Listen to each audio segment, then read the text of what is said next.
Chers amis téléspectateurs, avant de commencer le sujet du jour, je voudrais vous remercier pour les commentaires que vous avez postés sur YouTube à la suite de ma chronique de vendredi dernier, au cours de laquelle je vous remerciais de mettre des commentaires.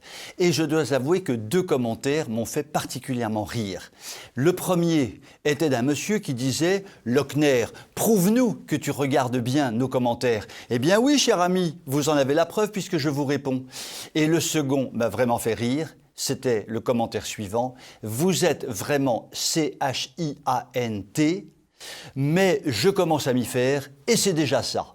Et là, je dois dire que j'ai éclaté de rire. Bien, nous partons maintenant sur le véritable sujet du jour qui est celui de Jeanne d'Arc. Ainsi, nous fêtions dimanche dernier la fête de Sainte Jeanne d'Arc. Qui, parmi les gauchistes de tout poil, parmi les francs-maçons les plus sectaires, parmi les déconstructeurs les plus acharnés, parmi les négationnistes les plus virulents, qui oserait dire que Jeanne d'Arc n'est pas la personne la plus extraordinaire que la Terre ait jamais portée?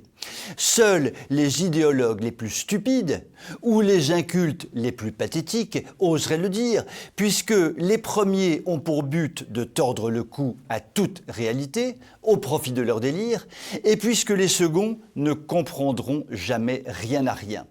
Car enfin, dans une France ravagée par la soldatesque anglaise et par les compagnies de massacreurs qui pillent, brûlent, violent et massacrent tout sur leur passage, une jeune fille extraordinaire de Lorraine, en contact permanent avec les voix du ciel, sauve en quelques mois la France, rétablit le roi sur son trône et meurt dans les supplices du bûcher, sa mission terminée.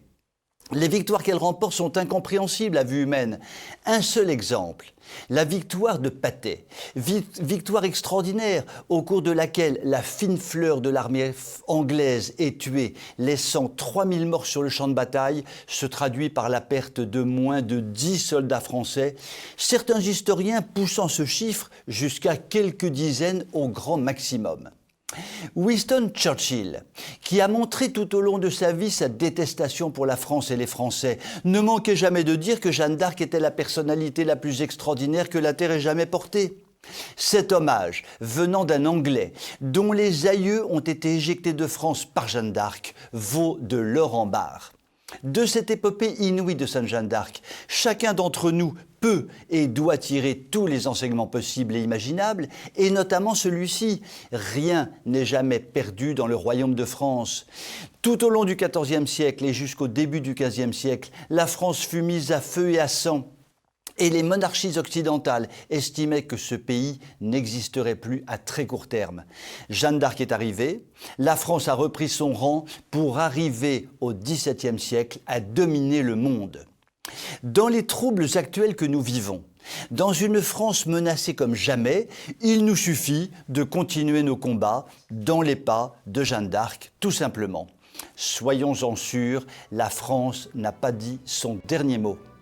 Je vous souhaite une excellente soirée.